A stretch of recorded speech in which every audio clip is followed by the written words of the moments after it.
Good evening, everyone. I'm Manish Singh, Honorary Secretary, ICD Chapter. Welcome you all to today's Learners Forum. Before we get started, since we have a large audience from outside ICD, let me quickly introduce our society and its purpose. ICD, Indian Society for Training Development, is a 30-plus-year-old national level professional and non-profit society registered under the Society Act of 1860. It has a large membership of individuals, institutions involved in the area of training and development of human resources from government, public, private sector organizations, enterprises, educational and training institutions, and other professional bodies. Most importantly, younger generations get an opportunity to join this esteemed organization as well for their professional growth. The society is affiliated to many international organizations and keep organizing training programs all over the country, both at chapter and at national levels. ICD is managed by a national council headed by a president at the apex level, and the management committee is headed by chairperson at the chapter level. They are assisted by other office bearers and functional committees in a wide spectrum of activities. We have our chapter leadership today with us, headed by Dr. Neelam Panchal, Vice Chair Dr. Tanvi Kothari, and our Treasurer Mr. Yogesh Chati. National Council members Professor Pawan Chukan, Professor Uday Paliwal, along with other office bearers Dr. Paresh Karia, Dr. Reena Shah, and my co-host Mr. Yash Shati. We are also blessed with the presence of our national leadership, represented by Vice Chairperson Mr. Kurian joining us from Navi Mumbai, and our other chapter leaderships and colleagues from different chapters across India having joined us today. Today, gentlemen and ladies, we are presenting a storytelling, the art, the craft, and the performance by an international acclaimed voice artist and corporate trainer, Mr. Suraj Kurup. Just a little housekeeping before I hand over the stage to Suraj. For a better experience, please use website mode if you're or a desktop site if you're connected from mobile phones. And for those connecting from the laptop and PC, I would suggest use Google Chrome for better experience. We'll have a Q&A session at the end, and you can type your questions in the question box or in the chat box or your control panel on the right hand side. And I'll bring the most common questions with most likes during the question and answer session. All you need to do is tap the raise hand button so that I can hand over the mic for you to speak with the speaker. Now, without further ado, we will turn the time over to Suraj. Suraj is an avid performing artist, being active in the industry for over 2 decades, working with organizations like BBC, National Geographic, Discovery Channels, Radio Mirchi, Radio City, and our own ISRO, and advertising agencies like All Given Method, Mudra, Communications, Moving Pixels, and Everest. I'm sure some of you may recall his voice in some famous Hollywood movies and trailers. The famous ones like 300, The Rise of Empire, Balkanesha, Conjuring 2, Hercules, etc. As a trainer, he holds the distinction of training over 50 plus artists, voice artists, and actors, both in Mumbai and Ahmedabad. Soon, when you hear him, his intro would come alive for you throughout this session. So, ladies and gentlemen, presenting you today, young and dynamic voice artist. His voice is his signature. Over to you, Suraj. Marishji, thank you so much. And I'm very happy to see a lot of participants from different walks of life, but also from different geographical locations logging in at our time. So I'm very privileged and honored that you guys are here and you are interested in stories as much as I am. So, what I have in mind for you is to give you a brief idea about what storytelling as an art is, but also just to give a brief idea about what the craft is and why, when you delve into the storytelling aspect, you also need to understand what is the telling part, the performance part, because at the end of the day, it is a storytelling, right? So, without any further ado, I'll start with my presentation.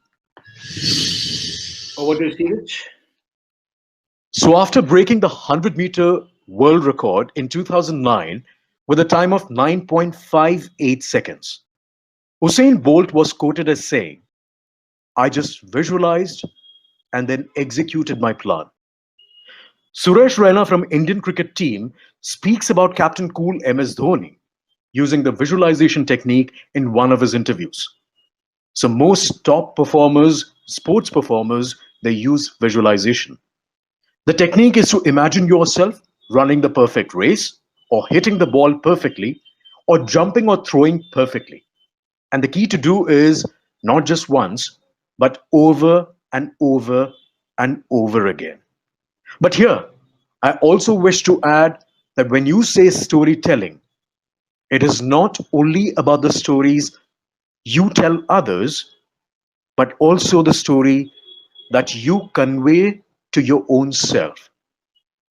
So, whether you use visualization techniques to improve your life or practice law of attraction, whether it is the secret you wish to tap into manifesting, or the language you use to interact with your mind as per NLP, it is of utmost importance to get your story right. So, irrespective of what your background, whether you are a student, a professor, or a professional, or a homemaker, the quality of your life is based on the quality of the story you tell yourself and to others.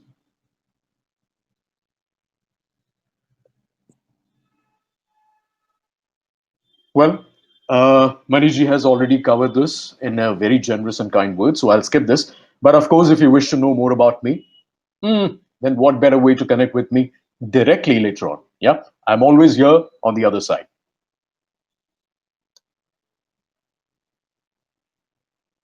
So before we get into this aspect, there's something that I wish, uh, you know, to tell you a story before we actually start storytelling, getting into the nuances of the theoretical part. Yeah. Suraj, just a moment. Yes. Your screen is not visible. If you could share your screen, please. Oh, just a second. Thank you. Thank you, Yash.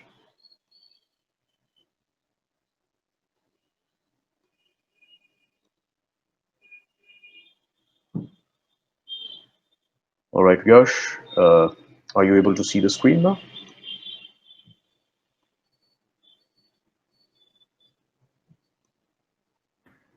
Yes, I'm able to. Thank you.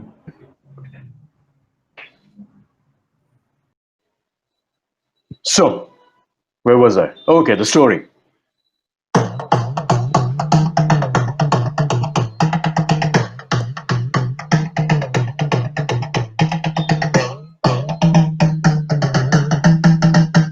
So, this is a story about two gods, or should I say, one god, two avatars.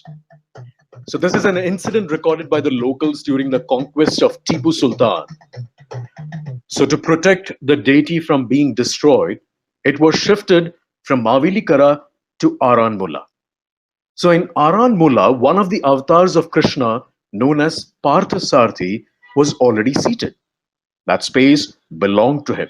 It was his home.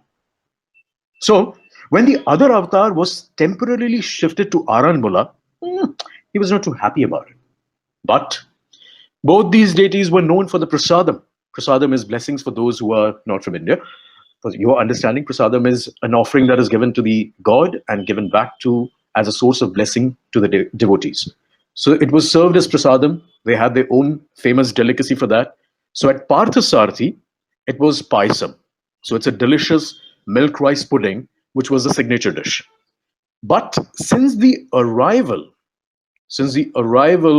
of the other avatar of Krishna, the paisam once made went bad for no reason. So this baffled the temple cooks. The same way the other Krishna had kalan as a signature dish, which is a curry made of yogurt and yam. So it is believed that this offering, when prepared at Mavelikara, the original place, would never turn sour and remain fresh for days. But once the deity was moved to Aranmula, the kalan curry turned sour immediately after cooked. So nobody had any idea of what was going wrong. The avatars I'm talking about are Aranmula Parthasarthi and Guruvairappan in the Thrissur district of Kerala in the southern part of India.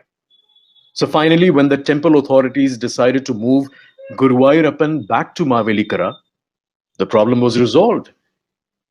So the Thrissur locals recorded these incidences and they are sharing these stories of petty competition between gods since the late 18th century. So stories like these convey that, like humans, there are moments when even gods are jealous. So, what was the purpose of sharing this story with you? Was there a moral that I wanted to convey, or just a bit of history about the God's own country, Kerala, from where I am? Or was it just to assure you that emotions can play the gods just like humans? Well, the idea of sharing this story was to convey what all I will cover as a part of my storytelling workshop. So there is an introduction to storytelling. We will get to know what, where, what was the origin of it, the earlier space, how it started off. We'll be talking about that in the workshop. Then we will get to the process of storytelling. So every skill set that you get to learn, or every artistic process which is there, it is not that they are born artists. They work hard for it, and there is a process to that hard work. So we will explore that hard work. You have aesthetics of storytelling, then of course the storyboard for the performance. And here I would like to also let you know that when it comes to storytelling, and when you storyboard for the telling performance or as a performing artist, the storyboard is not the same as we do when you write a script or a book or a novel, right? It is different. Then we will also look at what are the skills required by storytellers. So is it that the skills that is it that people are born with that skills? No, because it's a skill set and it can be learned by people, because many people have learned the skill set, which means you and I, everybody who's ready to work hard, who has a passion for it, they can work it out, they can learn the skill, and they can become storytellers. And of course, we will look at the lesson plan and stories, how to go about that. So, what are the skills you learn and develop from storytelling? So, is it something which is limited to professionals? No. But is it something which will help others from common walk of life? Yes. Okay, let me tell you a story for that. So, the worst nightmare for most athletes is the equipment failing them when they need it most. So, something as storytellers, as trainers, as professors, professionals, or students go through nowadays, since we are living and learning on the virtual world. So, on the night of August 13, 2008, this exact nightmare was playing itself out for Michael Phelps, while half the world watched live on television. So Beijing was supposed to be Phelps' Olympics, and so far it had been. The relay team had delivered on the opening night in the 4 into 100 freestyle relay, upsetting the favored French squad. He had dominated the 200 freestyle, and now in his marquee event, the 200-meter butterfly, a race that he had qualified for his first Olympics as a 15-year-old in 2000, Phelps was quickly losing his ability to see. So on the opening dive, he had known immediately that something was wrong. His goggles had sprung a leak and were quickly filling up with water. So by the time he touched the final wall at the 150 mark, he was effectively blind.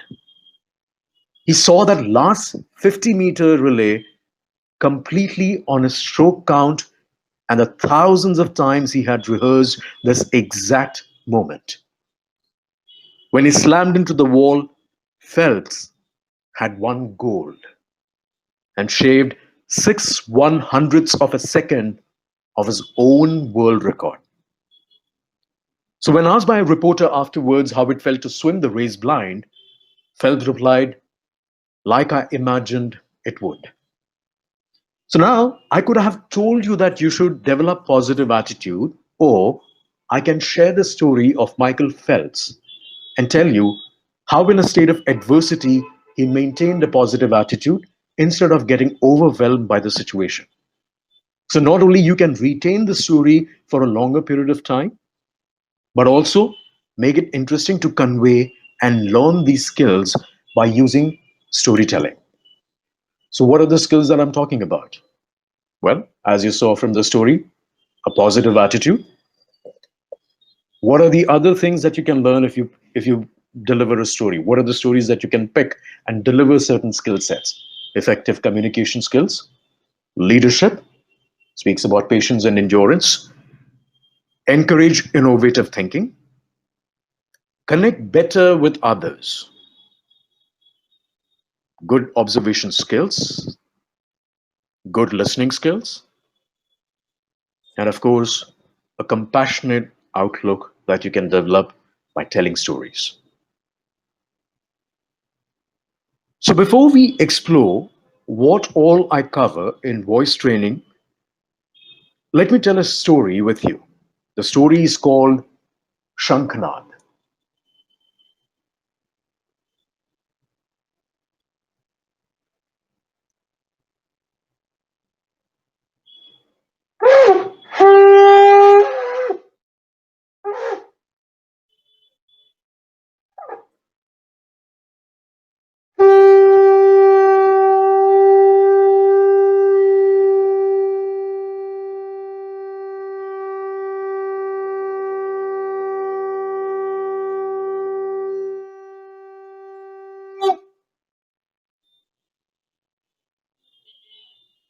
O Bharata, after completing the studies, Krishna and Balram, fully satisfied, asked the teacher Sandipani,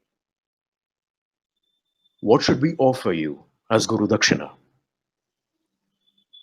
Realizing their splendor, the jubilant teacher told them, I desire my son, who drowned in the salt ocean, to be returned to me. I had only one son, who was killed by a whale during the pilgrimage to Prabhasa. You please bring him back to me. Krishna, with the permission of Balram, said, let it be so. Krishna, dazzling with splendor, went to the ocean and entered the water. Seeing him there, the ocean appeared with folded hands. Krishna asked the ocean, where is the son of Sandipani? The ocean answered, O Madhava, the great Daitya Panchajanna, in the form of a whale, swallowed the boy. Krishna went and killed Panchajana, but Krishna did not find the teacher's son there. Killing Panchajana, Krishna obtained the conch which is known as Panchajanya among the gods and men. But the same story is described in Srimad Bhagavatam, Canton 10, chapter 45. The ocean replied, O Lord Krishna, it was not I who abducted him, but a demonic descendant of Diti named Panchajana, who travels in the world in the form of a conch. Indeed, the ocean said, that demon has taken him away. Hearing this, Lord Krishna entered the ocean, found Panchajana, and killed him. But the Lord did not find the boy within the demon's belly. Lord Krishna took the conch shell that had grown around the demon's body and went back to the chariot. Then he proceeded to Samyamani, the beloved capital of Yamraj, the Lord of Death. Upon arriving there with Lord Balram, he loudly blew his conch shell, and Yamraj, who keeps the conditioned souls in check, came as soon as he heard the resounding vibration. Yamraj elaborately worshipped the two lords with great devotion, and then he addressed Lord Krishna. O Supreme Lord Vishnu, what shall I do for you and Lord Balram, who are playing the part of ordinary humans? The Supreme Personality of Godhead said, suffering the bondage of his past activity, my spiritual master's son was brought here to you. O great king, obey my command and bring this boy to me without delay. Yavraj said, so be it, and brought forth the Guru's son. Then those two men Exalted Yadus presented the boy to their spiritual master and said to him, "Please select another boon." The spiritual master said, "My dear boys, you two have completely fulfilled the disciple's obligation to reward his spiritual master. Indeed, with disciples like you, what further desires could a guru have? O heroes, now please return home. May your fame sanctify the world, and may the Vedic hymns be ever fresh in your minds, both in this life and the next." Thus, receiving their guru's permission to leave, the two lords returned to their city on their chariot, which moved as swiftly as the wind. So, what happens when we have multiple versions of the same story? Will our approach change as a storyteller? Which one do we choose in such a case? How do I decide what kind of narration I should use? What kind of voice should I give? Where and what kind of music or sound to use? Well, that's what we explore in the workshop. And one of the primary aspects to help you train your telling style, your performance, is voice training, in which we will cover body use. A lot of people think that body use, when we say it's about voice, we focus on the vocal cords or this part, and we think it is all about the throat. No. If your body is not in a physiologically or a emotionally or a psychological state, it is not in a normal state. When I say normal, it is with respect to the neutrality. So if it is not in a neutral state, it is going to affect your voice. How you speak, the way you breathe, the emotions that you go through, if it is stressful, it is going to reflect in your voice. So once you start understanding this, once you start knowing this, so you will understand that body use also has a direct effect on the way you sound. The second, of course, if there is no breath, there is no voice, right? So the quality of your breath determines the quality of your voice. What is tuning? So when we say high pitch, low pitch, right? So when we say uska modulation acha tha, wo upar niche jata tha, what do we mean by that? That's when tuning comes into picture. So what I also need you to understand is when we say high pitch, low pitch, it has nothing to do with volume, because volume is what? We have a raised volume, which will be like, if I go up, I can speak, right? So I can go up, I can increase my volume by raising my voice. But does it mean it necessarily has to do with raising my pitch? So this is my high pitch. This is my low pitch. Now in my low pitch, can I increase the volume? Now I'm trying to decrease the volume, and being in the low pitch, I can increase the volume. But does it mean I'm shouting? No, this is high pitch. Can I have high pitch with less volume? Yes, it is possible to have high pitch with less volume, right? So we will explore that. And okay, I do it like this, but there are exercises that will help you to do it as well. So don't think that because I'm a professional, आप इतने सालों से कर रहे हो, 20 साल से आप कर रहे हो, तो आप कर सकते हो. No, even you can do it. It's just that you need to practice, practice, practice. But of course, you need to know what to practice, right? So that's this workshop about. Then, of course, we'll be talking about speech, because how to use your voice to effectively deliver the content or the story that you have. So whether it's a part of a presentation, whether it's talking to a friend, whether it's about pitching, a business pitch, whatever it is, every time you represent, every time you utter words, you are representing yourself as a brand. And it makes a lot of difference how you use your speech, the words that you use. But for that, you need the above three things to be in sync so that you can deliver effectively and wonderfully. And of course, we will be talking about a voice routine. When I say voice routine, what are the things that you could do on a daily basis which will help you to not only maintain the quality of your voice, but also to enhance it, but also to take care of it so that in the long run it stays as it is now. And of course, we will also be, I'll give you tips on my practical experiences, what I have learned in the last 20 years about how to take care of your vocal cords, of your speech, your breath, your body. So I'll give you a note on that as well when we do the workshop.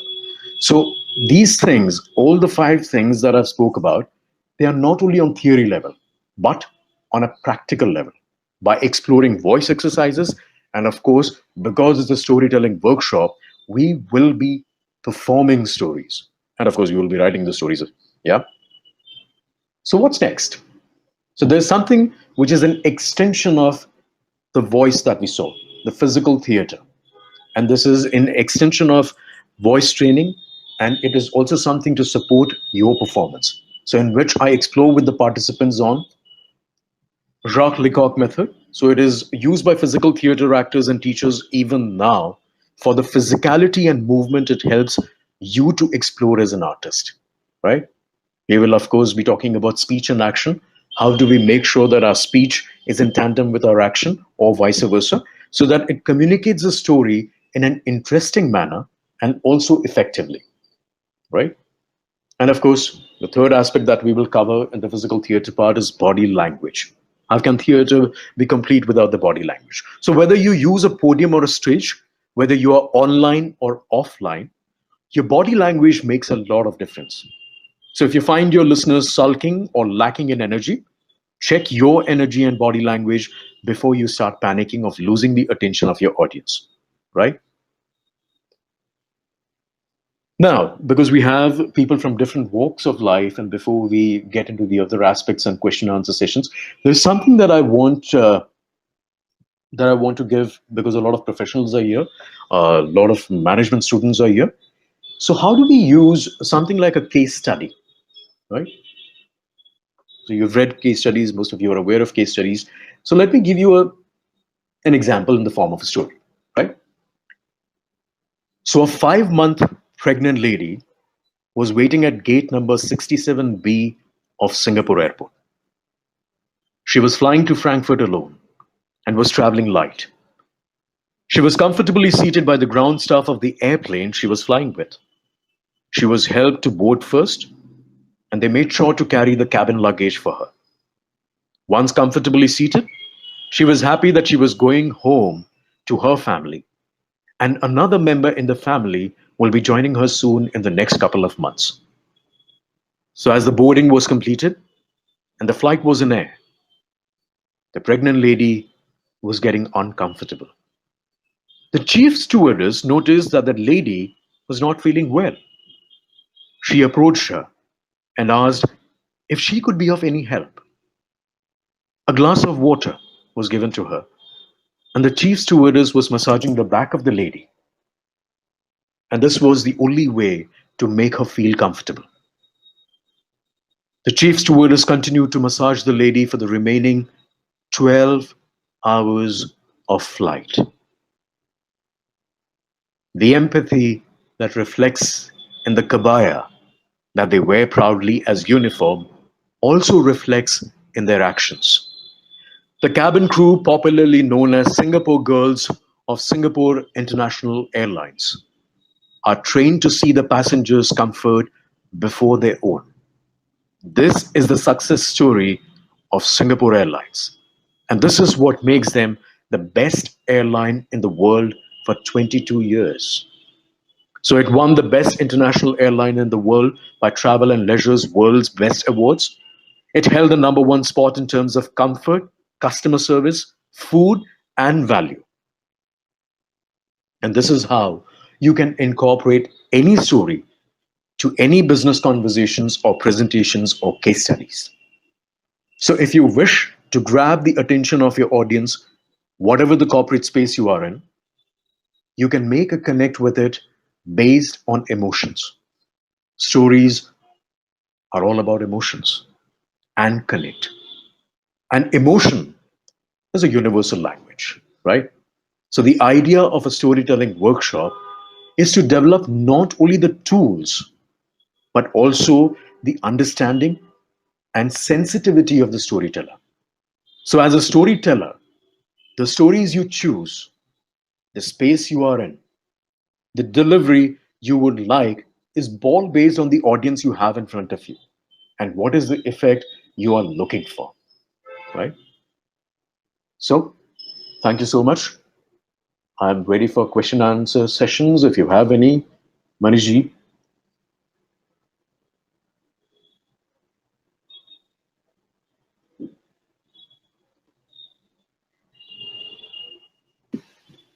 Okay, wonderful. Thank you, Thank you. Suraj. We'll go ahead and take some time for questions now. Just Yes. a reminder, you can still submit your questions through the chat box in your attendee control panel on the left-hand side, or you may like to previously posted question. You may put a like button there, which matches to your questions. We shall be picking most like questions in a random order. Let me quickly see how many questions do we have on the chat model.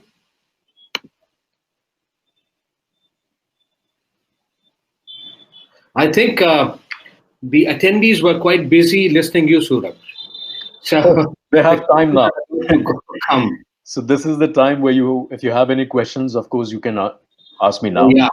And So in case, yeah, why don't you please post your questions? Yeah. yeah. There's okay. Here I see one question coming in, which is there's this question is from Shreyas Foundation School teacher. It seems Miss Kavita is writing. I work with kindergarten kids, and how can I improve my skills? Okay. So, Kavita, I don't know if you have any previous experience of learning under anyone, uh, or have you attended any workshop, right? Because what happens is I can give you the skill sets, but then if you don't know how to use it, it's not going to help, right? So, what I would suggest is I'm sure that ISTD is also looking into it if you are interested. We will be coming up pretty soon with a workshop on storytelling. You can join us, and I'll be more than happy to share everything, right from the skill set to the voice training to the all the aspects that we spoke about, so that you can deliver it very well. Yeah. And of course, we'll be doing this on one-on-one basis because my workshops are all, I don't take more than 15 participants in a workshop, right? Because individually, I work with all the participants. So everybody gets to perform, everybody stays, everybody does the routine that they are supposed to do. We also have someone from Kavita Prasad. She's a filmmaker, independent filmmaker. So Yes. Kavita, with the voice routine also, what happens is, I don't know what is the state of your voice at this point of time, right? How you use it? Have you had any training, previous training with it? And so what I do is, because we are creatures of habit, right? So the kind of workspace that we are in, with the kind of friends that we have, we keep continuing with that, the same style. So for that to become, we take it for granted a lot of things that we do on a daily basis. So for example, when I said body use, so we are not too aware of the body that we have, the way we use our body. So for example, if I have to give you an example, let me give you a quick example, right? So when you see, if you go for a cricket match or a football match, even if it is not in the stadium, but if you're there in the at your house with a lot of friends and you're watching on television also, if you scream or if you get excited and shout and cheer for your team, right, for 3 hours, you're gone for a toss with your voice for the next day, right? Why? But at the same time, when you look at newborn babies, till the age of 3, 4, 5 also, right? If you look at them, they can scream for the entire night, right? At the top of their voice, right? But they're absolutely fine. There is no damage to their vocal cords. So there are musicians who go for voice surgeries uh, because they form nodules in the throat because of the excessive routine that they have where they don't rest it, right? So what we also need to do is we also need to now start unlearning what we have learned and then start learning the organic way.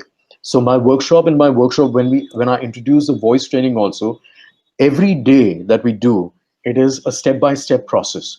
We start from a very basic space so that your voice is organically structured, and it gets, gets into the routine of strengthening, building up the stamina, not uh, not hurting yourself, hurting your voice, or damaging your vocal cords. That's how we go about it. So I would suggest the workshop is the better way. Yeah. Okay. Yeah. Suraj, we have got another question in our live chat window. Yeah. There's a student from BVM, Jayanti. Is Jayati, sorry. My Hmm. apologies. So she's asking, when addressing a crowd, does our physical appearance makes a difference?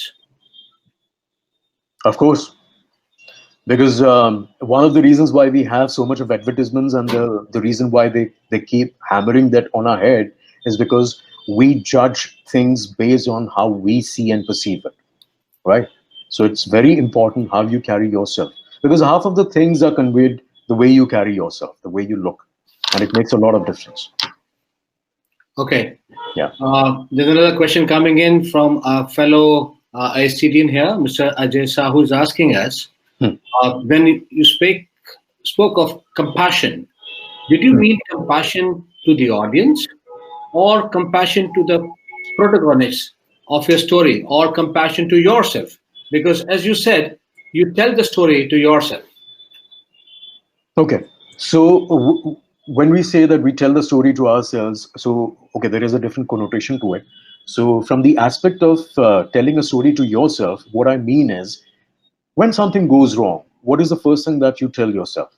Oh, I Okay. ruined it. I Or we hope go on a negative, or we go on a negative side, right? So that is the story that you tell yourself. So there is a story that we deliver for the audience. There is a story that we deliver for ourselves. So, for example, if Mr. Sahu, because you are from India, so I'm sure you're familiar with the muhavra that we have, which says कि अगर काली बिल्ली रास्ता काट जाए, so you should not cross the road, right? Or you should not cross the path. So the muhavra is basically when a black cat crosses your path, you should not cross the road. You should wait for someone else to do it because it brings in bad luck, right? So now tell me, we have never experienced it. It was told to us, right? So when it was told to us, what was the story that we made it in our head with that particular muhavra? You know, so it's a story that you told to yourself, that you believe in certain things even though you have not experienced it, right? So that's a story when I say that I'm talking to myself. So there are times when घर से बाहर निकलते, when you leave your house, if someone calls you from behind, you have to come back, you have a glass of water, and then leave. So some people say, superstitious hai. But for some people, it's the reality of life. Why? Because superstitious hai, it's the same thing. For some, it is superstitious. For some, it is a reality of life based on the story that they narrated to themselves about that particular incident. Now, again, to the protagonist of your story, if it is from the story aspect, so it is also about what is the purpose of you delivering a particular story. If you choose a particular story, what is the message that you are trying to give? So, if it is about compassion, at the end of the day, you want the audience to remember, or they want to take notice of compassion. But instead of saying you should have compassion for your colleagues, you could narrate a story to them which has an essence of compassion in it, right? And they get the story. So even if they don't understand at that point of time, they go back and they will recollect, or they get um, you know the time when it comes, they understand, okay, well, this is what they meant, right? So for example, I've heard that Buddha, if you go with a problem to Buddha, he would never give you a philosophy. What Lord Buddha would do is he would give you a story. So there are two reasons why he does that. So one is he doesn't want to change your life if you're not ready for it, right? So he doesn't want to interfere with your karmas or your past karmas, right? So he would not give you a solution directly, but he will give you a story. So if you are in that phase where you are in that space or in that life where you need that solution, then you will understand it and you will follow it. And if you are not, then what happens is, in the form of the story, that stays in your subconscious memory. So even if it is after a couple of years, when that realization aspect comes, when you understand, or when life brings that opportunity in front of you, oh, you know what? It's already there in front of you. Just now you realized it. This is what it meant. That time the story hits you. That's the power of story. That's the reason why we say it helps you to retain and learn for a longer period of time, right? Okay, that's Yeah. good. We have one interesting question coming in. I know the answer could be big enough. Yeah. If you can, summarize it here. Yeah. Yeah. The question is from Soumya Gupta. Yeah. She's saying, can you please share us at least few techniques? From the voice technique, are you talking about voice training? I guess so, because the question Okay. is this much. All right. So something some simple things. I hope you are already aware of it, because yoga is a big thing nowadays. So what people do is, they have this idea. So these are very basic techniques that I'm sharing. These are the foundation pillars for you to gradually build your voice, right? So it is very important that when you practice this, practice as I say it should be, rather than the way we do it on gym floor. Don't push yourself, right? Take it slow, do it gradually. So I'll share three techniques very quickly, right? Because I hope that everybody understands this, or they have done it sometime in their life. So the first thing that you could do when you wake up in the morning, of course, you have a glass of water. You you freshen yourself in the morning. The routine that you have, do that. Empty your bowel. Come back. What you do is sit, if you can sit on the chair, if you can sit on the floor with folded legs, Padmasan, or if not Sukhasana. If not Sukhasana, you can also sit on the chair, as I said. But wherever you sit, make sure that you sit with your spine erect, right? Make sure your spine is erect. But now when I say spine erect, a lot of people, what they do is they pull up their shoulder, or they raise their chest. Don't do that. Relax from the shoulder. No need to. So don't put this up. I don't want you to do push this up. Yeah? What I want you to do is just erect yourself. Keep your shoulders normal. Don't stress yourself, right? So when we say spine erect, it doesn't mean that you have to engage other muscles to it. No, just don't do it. So sit. Then what you do is do 5 omkars. So how do you do omkar? You inhale, right, as deep as you can, right? So once you inhale, when you let go of the air, what you do is you chant Om. So how do you do it? Do 5 rounds of it. I'll just show you, right? So you do Om.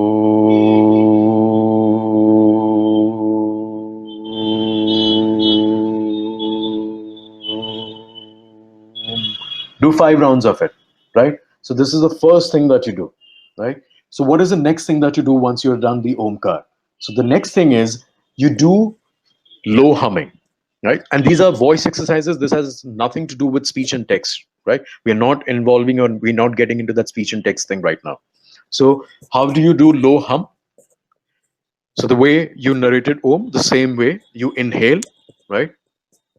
And when you exhale, but you are exhaling through your nose, and you keep your lips closed, but your teeth, they are apart. So you're not going to grind them. You're going to keep a gap between them. Let your tongue just lay flat, not on the upper palate, behind the lower teeth. Just let it relax, right? You inhale.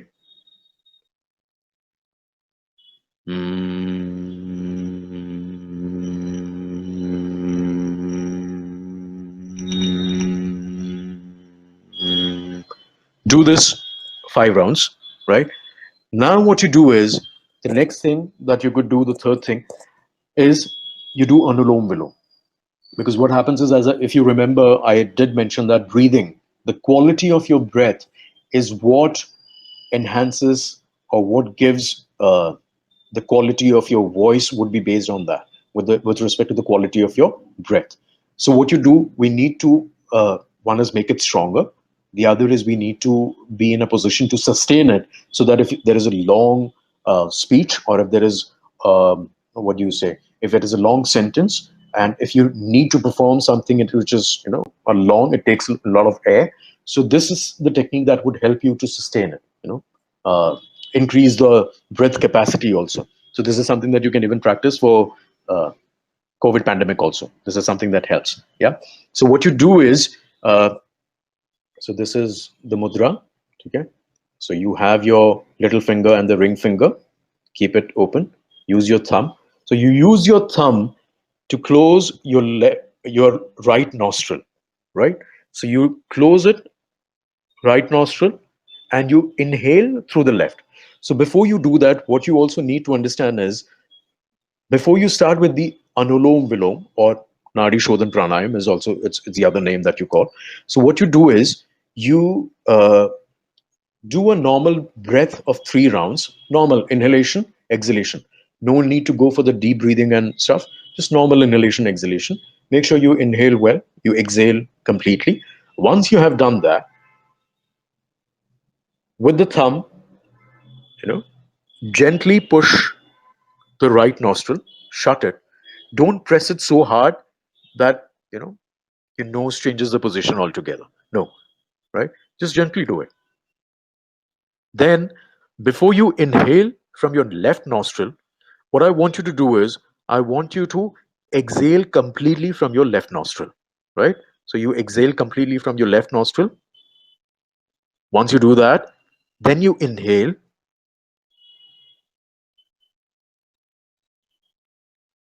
Hold it for a couple of seconds. When I say couple of seconds, it's about how long you wish to hold it. So you are using the ring finger and the little finger to close both the nostrils, right? You're closing both the nostrils. Hold it as long as you can.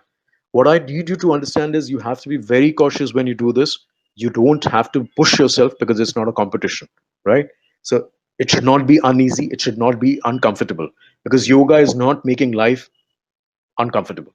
It is about easing your life, right? So we are trying to ease out so that the diseases are out, right? So don't stress yourself and create something new. So hold it as long as you can, comfortably, right? And then, so when you inhale from your left nostril, you close your nostril, exhale it through your right. Once you exhale completely from your right, you inhale very slowly from your right, close your nostril, exhale through the right. So you alternate. So it's also called in English as alternative breathing, right? So now, when you do this, do a 5 round. So when I say 5 round, what does it mean? Left inhalation, holding, right exhalation, right inhalation, holding, left exhalation is 1 round, right? It's not two, it's 1 round. So like that, you need to do 5 rounds. These are very simple techniques, but when you start doing it, also start with 3 counts, 4 counts, and then 5 counts, and do it over a period of time. So the first day when you do Omkar, see how you feel. Do Omkar for at least 3 or 4 days or 5 days, and after 5 days, introduce the next one. Which one was it? So first, you started with Omkar. After 5 days, you start with Omkar. After you finish Omkar, you do the low hum. So once you do the low humming, what you do it for 5 days. So do a combination of 5 Omkars and 5 low hummings. And once you have done that for 5 days, so then after 10 days, you introduce Anulom Vilom into it, right? So do it for 5 days again. So 15 days. So even if you continue doing this three things of a routine for a month, you will see how it sounds. So what I want you to suggest also is, Soumya, what you could do is, just to see how does it work, right? Or is there any change to it altogether? What I would suggest is, before you begin, what I want you to do is, you record it on your phone. Record anything, even it's a newspaper article you can record, it's a mail you can record, whatever it is, just record it. So once you record it, what you do is, record it, keep it, right? Now when you once you start the voice, the exercise that I showed you right now, all three of them, once you do it, after a month, take the same thing and record it again. And then I want you to compare your voice before you begin the exercises and after you have done the exercise for a month, and then how you sound and how does it work. Yeah. So it's a living proof for you, and it was going to be something which you can measure also to see how different and how vast the difference is. Good. All Yeah. right. I have one question, Suraj. Yeah, sure. I'll surely do all whatever you said, Huh. but is the secret of your voice? Oh, okay. So one, the secret of my voice is, of course, it's grace of the God, because yeah, the physiology matters a lot. Because a lot of people think that it is the quality of the voice is decided from the vocal cords. No, it Mhm. is based on this is the voice chamber, this portion. Okay. So what happens is, there are times when we see individuals who have very fat face or thick face, or a big face like Lataji has. But if you listen to her, she has a very sharp, shrill voice. The reason is her voice chamber cavity, it is very small. Oh, Yeah, so that is what decides. So every face has a certain structure to it, and okay. that structure, that gap, is what decides what kind of voice you have. So with Oh, respect to me, the voice chamber that I have is is like a big room. oh. So that enhances the quality of the voice that I have. The same would be of Mr. Amitabh Bachchan as well, is it? Of course, of course. So that is the reason why, even if with all the what do you say, all the trainings and all the best coaches in the world, and even the latest surgeries available for vocal cord exercises and stuff like that, or surgeries related to enhancing the voice quality, we can never ever get Tendulkar to speak like Amitabh Bachchan, because that's where the god interferes. So I think one is that. The second, of course, the DNA of my parents, and then of course the profession that I am in, which helped me to train, but train yourself. You Oh, know, great, so great. it's not about getting a voice like Amitabh Bachchan, but it's about enhancing the voice that you have and using it to the utmost level that you have it for. Oh, great, great, Yep. great. Yeah. Okay, we have another Kurup coming in as a question. Okay. That's from Miss Chandni Kurup. Okay. Yeah, and she's asking what inspires your creativity. Well, I think it is. One is the childlike curiosity that I have. So I get into that space where I keep on jumping from one thing to the other to learn it. So whether it is related to my field or not, I still do, after all these years of experience and after being in the field of media for 20 years also, I still go for workshops. I still go something that excites me, that I think is something that I can use. And even if I don't think it is going to be useful for me in my profession, but I just go and explore, because you get to learn something or the other, because everything is connected. So I would suggest to inspire your creativity like a child. Be curious about everything that you see. Oh, that's great. That's great. Okay, we have another question coming in from young class again, which is from Taziba Qureshi. Okay. She wants to know how to improve our nasal voice. Okay. Perhaps you may have mentioned Yes. about Lalat Dataji's, this thing, perhaps it might have excited her to ask this question also. Sure, sure. So what happens is, when we usually speak, we tend to get into a space where, what I don't know what is her routine, but in general, what happens is, it is usually the space that we live in, or the kind of profession that we are in, that we get into a habit. Mhm. So, for example, if she's in a space where she has to speak for a longer hours, like teachers do, right? Or she's in a space where it's very noisy, so she has to reach out to people and she needs to be loud. Yeah, So, she's a student and from okay, Khalsa College of Home Science. okay. So, what has happened is you have been using your voice with the nasal tone only for a long period of time. And there are times when we use it without even knowing it. And of course, we need to understand, is it the body language that there is? And is it possible to get out of that nasal tone? Of course, it is possible, because it's out of habit that we have created. It has nothing to do with the physiology of your body. So the way your voice would be defined from the fact that what is the voice chamber that you have will decide the quality of your voice. But these things, like if you use too much of nasal voice, or if there is no clarity in your voice, or if there is a possibility that you because you want to sound like Amitabh Bachchan, you go low, very very low, and mess up the pronunciation, because it sounds muffled up. So for all these things, there are exercises that you can do. There are exercises that we do in the workshop also, because there are times when you do uh, as a storyteller. Also, when you narrate a story, there are different characters that you would like to play. So there are times when you can give a character a nasal tone, right? So like a chipmunk, I would like to be there. So you could do that. Yeah. Okay, okay, Yeah. okay, great. Okay, I think there are people who might be trying to raise hands, but they're not been able to do so. I would request if anybody would want to interact directly with our facilitator today, Suraj. All you need to do is go on the right hand side of your panel. You see a raise hands. Just click the button. So I'll hand over my mic to you so that you can directly interact with him while he's answering this question to you. Yeah, I can see some of our participants are writing now. but there are so many messages pouring in. Suraj, Yes. complimenting you and the entire presentation. Oh, thank you so much. Yeah, Kavita, thank you so much. great, great.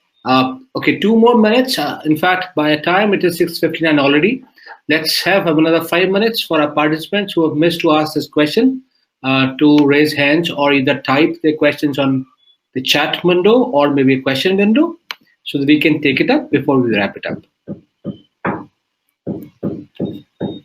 Okay, while another question is coming, Suraj, all I was saying is people have been asking when is the next, workshop we are doing it. So I've mentioned, as you mentioned there also, soon we'll be communicating them about the workshop and they Yes. can join in there. Right. Yes, of course. And in the meantime, all of you who are joining us from outside this platform, from FB, you can see a recording. Even we are live on FB now on our ICT Ahmedabad page, and you can see us live there. You'll also see a recording through our web page or a website, which is icdahmedabadchapter.com. You can see it after some time. Okay, here I have one questions. Yeah, two questions though. How to look for the stories related to our subjects. This question comes Okay. from Ms. Mridu Sharma. Yes. She represents the law firm, I guess. I'm sorry, Mridu, it happens to be a lady, I guess, in my opinion. I'm so sorry.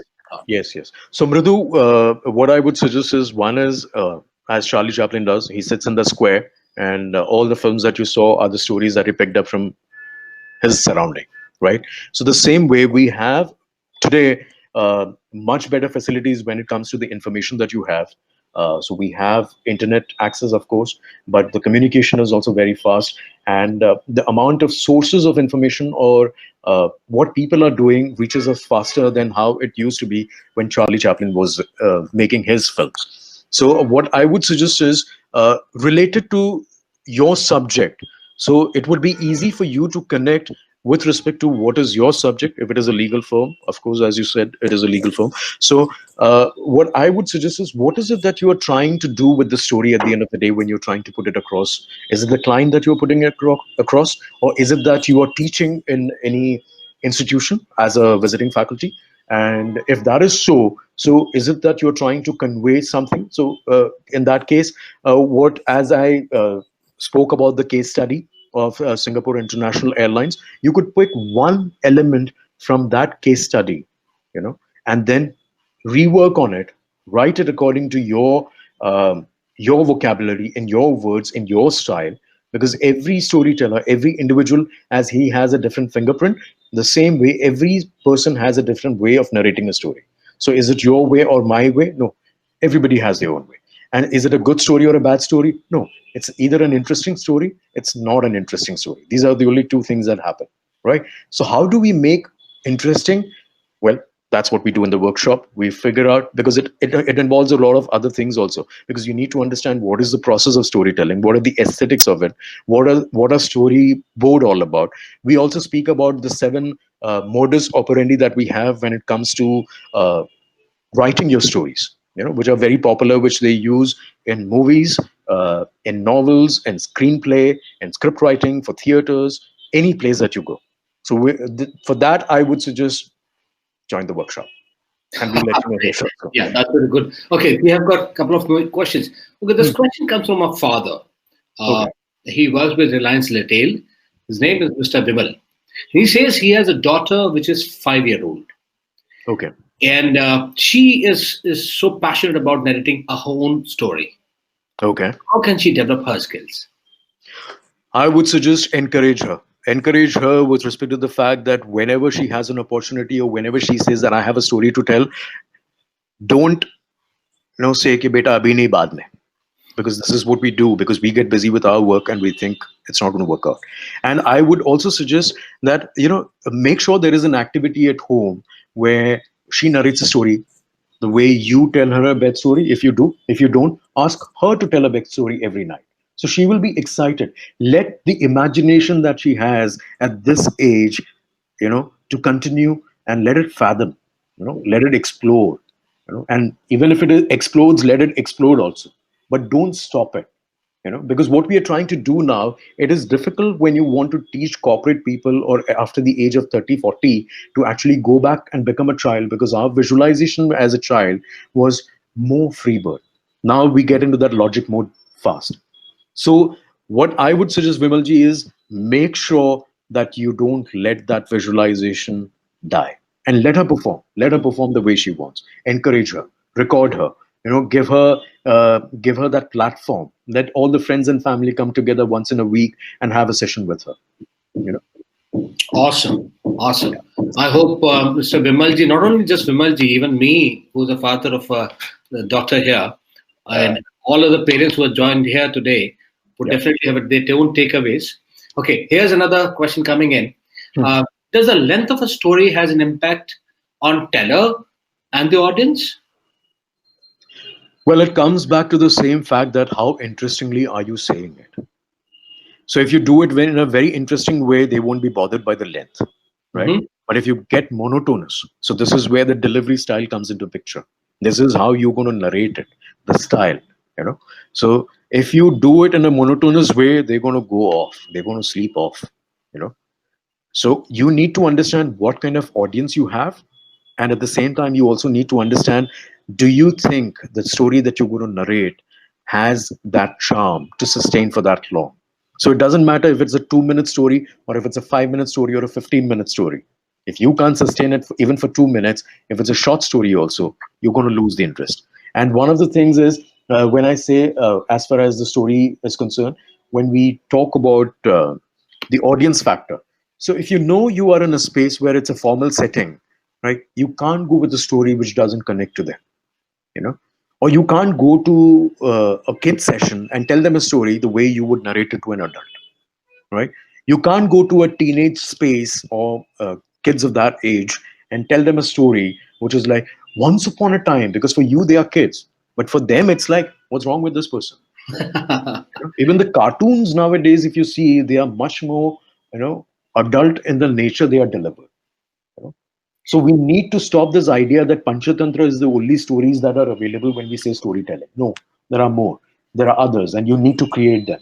It's a skill. Learn it, right? So do it. And of course, what also happens is, this is where a lot of workshops, they don't deliver to the key, or to the T, when I say that they have a storytelling session, they speak and they understand and they explore other aspects of it, but nobody focuses on the other aspect of storytelling.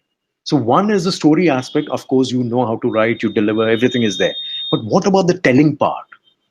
Why wouldn't you focus on the telling part? It's a storytelling session. They have to tell the story. So if you decide to walk into a session, be prepared to tell the story. Get out of that comfort zone. That is also the reason why you're walking into a session, right? Because you're there to learn.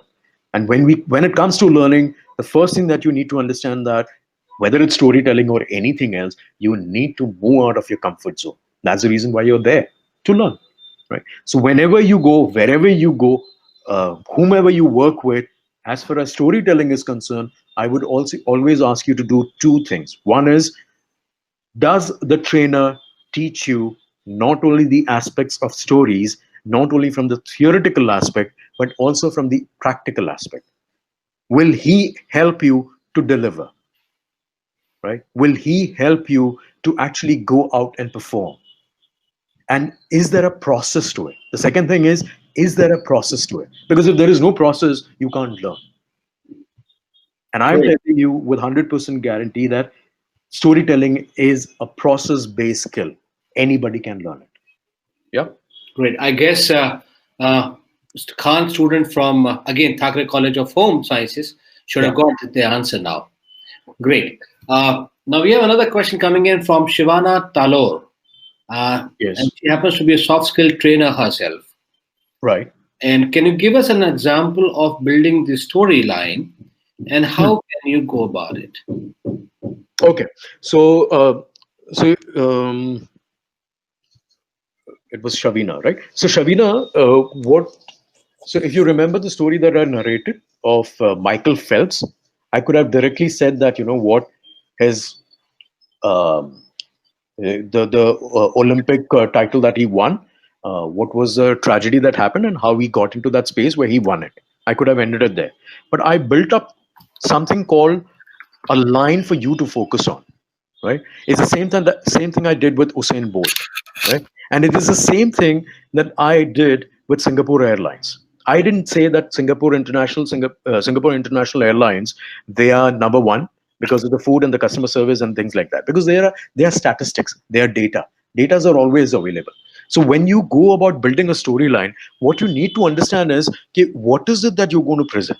So what I did was I chose one aspect of the quality that makes Singapore Airlines, which was empathy, right? Also, the fact customer comes first. So, how do I do that? I can give them a lecture on that, or the other way is to pick up an incident or a narrative that I heard, wrote, or seen, and I can make a story out of it. And I made a story out of it. So, what was the story made of? There is no mention anywhere if you Google out that there was a pregnant there is a pregnant lady who happened to go through this, and it was her testimony, but it was not a story. So there is no mention of the airport, Singapore airports, where she sits at 67B. She could have sat somewhere else, you know. But then I built up an imagination, a visualization pattern for you. Why? Because I wanted you to walk with me, you know. But walk with me to where? To the airport so that you meet the lady there. I wanted you to see that 5-month-old pregnant lady. You know, I wanted you to see her concerns. So that's the reason why I said she's excited about getting into that space where she will go and meet her family after a long time. But also, she's excited about the newborn who's going to come into the family. Right? So these are elements I've taken as a creative liberty, which will help you to connect. Because what was my idea with the whole thing? I wanted to have an emotional connect with my audience by telling that story. So now, after that, if I give you facts and figures, and if I tell you, okay, what are the 4 factors for which Singapore Airlines is known as, you won't remember. You won't remember in which year they had a number one and how many times they won the number one title for being the best international air services. Why? It's number, it's facts. You can Google. Everybody nowadays, they Google and they figure out कि भी facts so यहाँ पे मिल रहा है वैसे भी, it's there, you know. So what happens is, but even after a week or after a month, if someone speaks about Singapore Airlines, you will remember this lady. You will at least remember that, oh, you know what? I remember how their service was, what the head stewardess did, right? This is how it helps. So you might not be the person who delivers the exact figures, and you might not have a bomb presentation, as we say in colleges. But what happens is, you will be the person who will be remembered even after 1 week or 2 weeks from that meeting who stood out, because your story will be remembered, and with the story you will be remembered. So that's the beauty of it. As a storyteller, you not only keep the stories alive, but those stories, keeps the storyteller alive in others' mind, even after long gone. Right? I hope I answered your question. Yeah. I think so. In fact, we've been waiting that somebody should raise hands so that they'll be able to speak to you and respond to you directly as well. However, people are giving their gratitude, expressing their gratitude over the chat window here. I'm sure you can see that. Suraj, today, the beauty of the session today is we had about close to 150 people, 150 people have registered to join us. Oh, beautiful. And as we speak now, we are almost 13 minutes over than our scheduled time. We still have about 63 people live waiting for us. Beautiful. Yeah. And one thing more, today's session has been a beauty to have and host and welcome people from 4 different continents. Oh. We have people from Qatar joining us, from Netherlands, from UK, from US, not just in India. And if I have to count, okay, how many states? There might be about 7 different states people are here with us. Beautiful. Yeah. Love it. And most importantly, it'll go just like that. I have loads of students joining us from college BVM, which I've been seeing it here from Anand. And the faculties also, I believe they have also joined us. So the students are going to be benefited out of that. So may I ask on behalf of students, अगर जैसे हमारे जितने बच्चे अभी college में पढ़ रहे हैं या कॉलेज से पास होके जा रहे हैं, तो उनको क्या 1 2 3 चीजों की जरूरत होगी, जिसमें क्योंकि अब वो अपने जहां पढ़ रहे हैं वो बेसिकली एकेडमिक्स के हिसाब से पढ़ रहे हैं, Correct. और एकेडमिक्स खत्म होने के बाद में they have to face a new world then. Correct. What these 3 aspects, as far as this, how this storytelling as a skill will help them to meet challenges of the corporate world. Right. So Manish ji, first of all, इसमें एक angle जो आता है जो मैं हर किसी को कहता हूँ और मुझे लगता है कि भाई story telling as a skill set जो है, it should be introduce from high school level. Why? Because that is also the time when there is a lot of competition, there is a lot of peer pressure that they face, you know. अब इसमें क्या होता है, जो कहानी तुम अपने आप को कहोगे, यानी कि कैसा है, 4 जन ने बोल दिया कि भाई तुम ठीक नहीं हो, तुम अच्छे नहीं हो, तो हम वो चीज अपने आप को दोहराने लगते हैं. अब जब ये चीज हम करने लगते हैं तो दिक्कत ये होती है कि भाई हमारे अलावा बाकी सबको हम पे कॉन्फिडेंस होता है, लेकिन अपने आप पे हमें कॉन्फिडेंस नहीं होता. तो पहली चीज ये है कि अपने आप की जो कॉन्फिडेंस बढ़ाने के लिए आपको स्टोरी टेलिंग जो है वो मदद करती है. दूसरी चीज क्या है कि आज अगर हम देखें, हर इंसान से जिनसे हम बात करते हैं या जो इंसान हमारी जिंदगी में है, चाहे वो पर्सनल लाइफ में हो, प्रोफेशनल लाइफ में हो, चाहे हमारा उनके साथ का जो मिलना जुलना है वो इमोशनल लेवल पे हो या सिर्फ साइकोलॉजिकल लेवल पे या फिजिकल लेवल पे हो, एक जगह पे, इन सब में एक चीज जो मैटर करता है वो ये है कि हर किसी के साथ आपकी एक अलग कहानी है ना. तो एक दोस्त को जिसको मैं आज मिल रहा हूं, उसके बाद अगर 1 हफ्ते या 10 दिन के बाद भी मिलूंगा, तो 10 दिन के बाद जब मैं उससे मिलूंगा तो मैं उसके साथ वो जो कहानी उससे पहले मैं जिससे मिला उसके साथ की कहानी उधर शुरू नहीं करूंगा.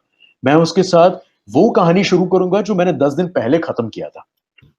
एंड दिस इज, हम कहते हैं कि भाई वाल्मीकि जी ने जिस तरह से इंटरवोव किया है कहानियों को हमारे इंडियन एपिक्स में, वो बहुत कमाल का है. लेकिन हम ये भूल जाते हैं कि भाई रोज हम इस चीज को हमारी जिंदगी में करते हैं. हर इंसान के साथ की आपकी स्टोरी लाइन जो है वो अलग है, लेकिन हम इतने अच्छे हैं और इतने उसमें इतने मंझे हुए हैं कि हमें किसी और को याद दिलाने की जरूरत नहीं है कि हमें उसके साथ कैसे बिहेव करना है या किस तरह से उसे करना है.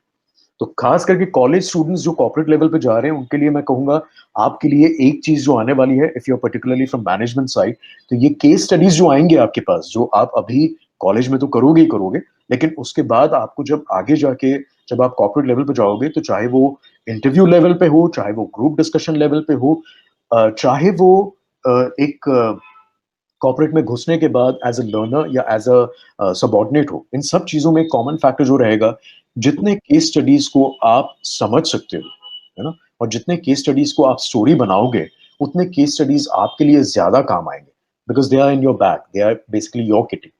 दूसरी चीज जो है, जो मैं अक्सर लोगों को कहता हूं कि स्टोरी टेलिंग सिर्फ एक स्किल सेट नहीं है. स्किल सेट एज इन जो प्रोफेशनल वर्ल्ड अकेले के लिए नहीं है, but also one more thing that happens is कि वो एक स्टोरी टेलर होने के वजह से आप में वो एक सेंसिटिविटी आनी चाहिए. जब एक एक कहानी आप उसमें बुनते जाते हो, तो चाहे आप उसे डिलीवर लोगों के लिए करो, प्रोफेशनल लेवल पे करो या दोस्तों के लिए करो, लेकिन एक चीज जो होनी चाहिए कि भाई हर स्टोरी के साथ एज अ ह्यूमन, ठीक है, एक इंसान होने के नाते आप में वो एक असर करना चाहिए, उस चीज से आपको फर्क पड़नी चाहिए कि जो कहानी हम बच्चों को कह रहे हैं या उनको एक सीख दे रहे हैं, तो वो सीख जो है वो हमारे लिए भी उतना ही लागू कर रहा है. और उसके लिए यह जरूरी है कि आप कहानी को जिंदा रखोगे, तो वो कहानी के साथ आप भी जिंदा रहोगे, लेकिन जिंदा रहने के साथ साथ आप एक बेहतर इंसान बनोगे. और वो बहुत इंपॉर्टेंट है, बहुत इंपॉर्टेंट है ना, खास करके इस वजह से क्योंकि कॉर्पोरेट वर्ल्ड पे जाने के बाद उसकी एक अलग लेवल की पॉलिटिक्स होती है. अब वो चाहे हम माने ना माने या मॉडस्ट रहने की कोशिश करें, वो होती है, लेकिन उसमें झुल मिल के अपने आप को हम बर्बाद करें या हम उसमें नेगेटिविटी में आए, उसकी जरूरत नहीं है. ये कहानियां जो हैं वो आपको हेल्प करेगी to become better, to not lose your mind, to not lose your focus, to not lose your self as an individual. और वही चीज, the individuality that you carry is what will help you to carry and go much ahead in your life, not only the professional life but also your personal life, every relationship that you have, right? I think this goes well for not just management students, Yes. but also students from engineering background who are with us, and also students from the home science stream, which we saw with a couple of questions being posted here. It is so relevant for them. Since most of them might be in the first, second semester or now, they can start honing this particular skill set. And if should you need any help, Suraj is always there, and ISTD will definitely take care of that. Okay, Yeah. here's another question coming in from Snehaji. She happens to be a makeup artist, and she says, "What age can storytelling be used with children?" So Age rather. okay, so if it is about from what age should you be telling stories to the children, then I would suggest that as soon as they are in the fetus, you could start.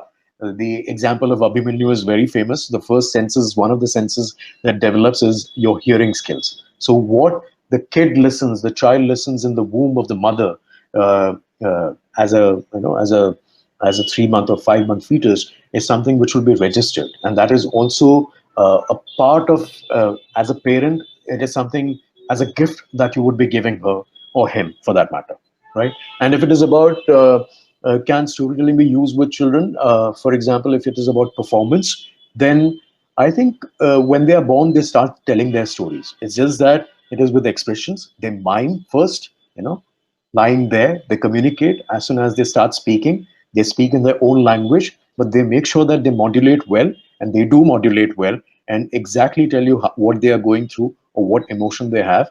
And at the same time, what one more thing happens is as they start speaking, their stories never end. Yeah. So, but as I said, encourage them, do that to them.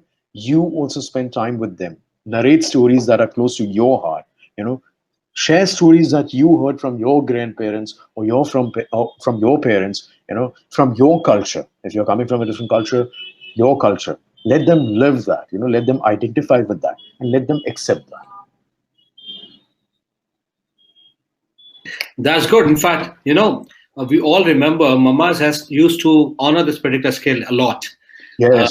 but now the trend is changing. Even fathers are taking so much interest, in storytelling. Yes. Even advertisements these days are also showcasing father also taking an equal part there, as far as storytelling is concerned. Yes, yes. I think it is not only the age where the women are looking to walk, shoulder to shoulder with man and other aspects of life, but it also the men who are taking that challenge of, going shoulder to shoulder with the women. Correct. Yeah, great. So I hope this answers the question coming in. And okay, that's great. I've got another question coming in from Shivana ji again. Yeah. Uh, she says, any tips of how can we build a library of stories from your experiences?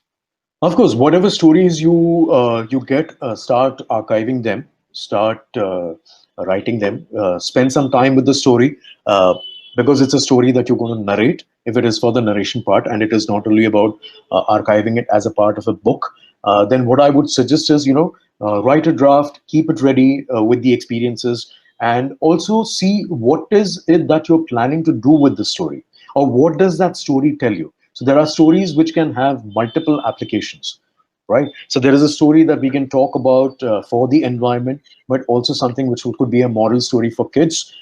Could be something which is about team building. As a soft skill trainer, if you are into team building and trust building, so there are stories based on that. So you can use certain stories for multiple purposes. How you're going to use it? So as you work with them, just certain twists and turns will help you to understand and use it better. So the best way is to make your own archives with everything that you go through, what you read, what you see, the ideas that pop up, right? Just start bringing them together, because that's what I do. Okay, that's great. In fact, that answers our questions here. And yes, one question which is here from Tezeba again. She's saying, how can we teach children the importance of stories and make it wonderful experience for them? Well, by making it interesting for them. So they That's will surely be interested in that. So it's all about how interesting. It's like anything, it's like the subjects that you teach. So whether the child picks it up or not is based on how interesting you make it for them. So the same way, even though something which is storytelling is something which is becoming kind of a an upmarket thing nowadays.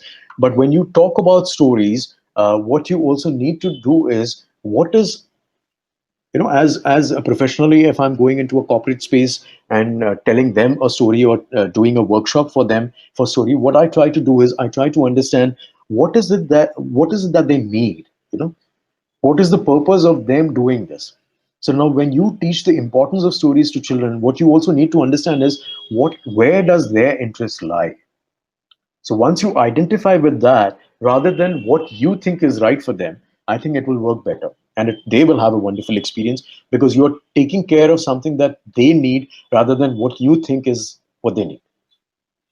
In fact, that reminds me of, seeing today mostly young couples, they leave their kids with mobile phones today, with putting one or the other cartoon movie on so that they can manage their office work or maybe, the kitchen work. Especially we have witnessed during the COVID period when both the husband and wife at home, and they find it very difficult to manage with small kids and toddlers, right? Specifically. Correct. Yes. The answer could be, just saying that. Is it that what age one should start telling stories? I think the age is when you have given your laptop or a mobile phone to your kid. Is it not that? Exactly. Right. That's great. That's it. Okay, we have a colleague, Dr. Ketan Dolakia, saying that before narrating stories influence and built our own thoughts. I think he will give an answer to one of the questions. Yes, of course. Because before narrating stories, it is very important that you get into the nitty-gritties of the stories. And when I say nitty-gritties of the stories, it is not only drafting the story, how you're going to perform, but the fact that if you don't believe in the story, the audience is not going to believe in the story. True, very true. So for that to happen, it is very important that the stories that you're going to narrate, if it doesn't influence you, you're not going to have the same effect on the other side. Correct. Of course. Yes, Dr. Dholakia. Very insightful.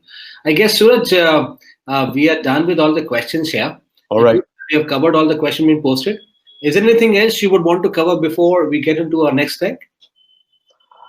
No, I think if you're done, this is where, and as Manishji also said, and as I said, if you think that you would like to have some questions which pops up later on, you can definitely get in touch with me. You can email me, or you can, of course, join ISTD and get in touch with them, and look out when we are coming with the sessions together. And I hope you, with the session that we had today, you will have a different perspective. You're carrying something from here which is going to help you to be a better storyteller, a better human being, and someone who's considerate about looking at storytelling and stories from a different perspective. Thank you so much. Great. In fact, as we planned, we wanted our chairperson or the vice chair to come and share a few words. I believe they were in transit and their phone battery was dying. Let me request my co-host Yash to come live and please say a few words as a word of thanks to the audience here. Yash, can you please come live?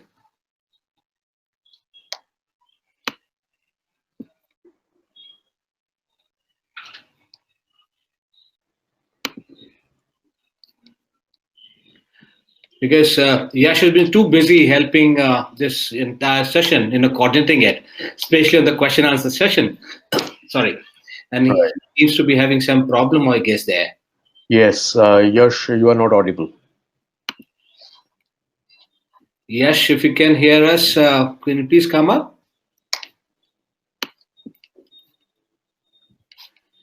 Okay, I think he has some issue on the other side. Great, yeah. Thank you, Suraj, and thank you for so much. Thank you so much, Manishji. Thank you, ISTD Ahmedabad chapter. Today's Learners Forum, and we'll see you next time. Till then, do take a good care of yourself and stay safe. Wishing you all a very happy Republic Day and a great year ahead. Thank you. Namaskar. Thank you so much. Namaskar. Thank you so much.